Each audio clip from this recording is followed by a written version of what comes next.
नमस्कार, take Marathi Raghu YouTube चॅनलमध्ये आपलं स्वागत आहे। शेतकऱ्यांना दर महिना 3000 रुपये।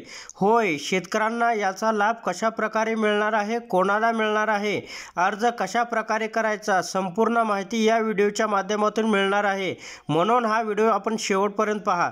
देशातील शेतकऱ्यांना आर्थिक पाठबळ देण्यासाठी सरकार विविध योजना आखत आहे। या योजनेमध्ये माध्यमातून शेतकऱ्यांची स्थिती बदलण्यासाठी किसान मानधन योजना ही सुरू केलेली आहे।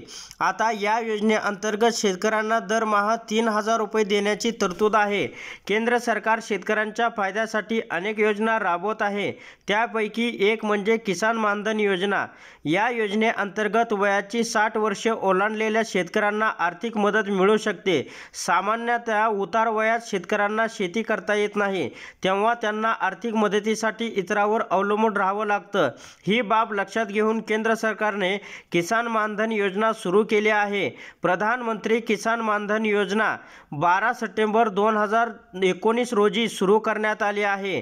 याचा उद्देश आहे की लहान आणि सीमांत शेतकऱ्यांना पेन्शनद्वारे सामाजिक सुरक्षा प्रदान करण्याच्या उद्देशाने आहे। या योजनेअंतर्गत शेतकऱ्यांना दरमहा 3000 रुपये देण्याची तरतूद आहे। त्याचबरोबर लाभार्थी शेतकऱ्यांचा कोणत्याही कारणाने मृत्यू झाल्यास त्यांच्या पत्नीला दरमहा 1500 रुपये देण्याची या ठिकाणी तरतूद आहे। आता या ठिकाणी हा लाभ उचलण्यासाठी काय करावं लागणार आहे ती प्रोसेस पाहूया। आता या ठिकाणी दरमहा भरावे लागणार 55 रुपये। 18 ते 40 वयोगटातील शेतकरी या योजनेचा लाभ घेण्यासाठी स्वतःची नोंदणी करू शकतात। शेतकरी कितीही वयात या योजनेचा भाग बनले तरी त्यांना दरमहा 55 ते 200 रुपये जमा करावे लागतील। यानंतर वयाची 60 वर्षे ओलांडल्यानंतर शेतकऱ्यांना दरमहा 3000 रुपये पेन्शन म्हणून दिली जाते। याद्वारे ते त्यांच्या आर्थिक गरजासुद्धा भागवू शकतात। आता या ठिकाणी लहान शेतकऱ्यांना हा लाभ दिला जातो। होय, देशातील अन्नदाता आर्थिक संकटामुळे मृत्यूला कवटाळत असताना ही योजना शेतकरी बांधवांसाठी फायदेशीर ठरत आहे। किसान मानधन योजनेचा लाभ 2 हेक्टर किंवा त्यापेक्षा कमी जमीन असलेल्या शेतकऱ्यांनाच मिळतो। अल्पभूधारक शेतकरी या योजनेचा लाभ सहज घेऊ शकतात असं या ठिकाणी सांगण्यात आलेलं आहे।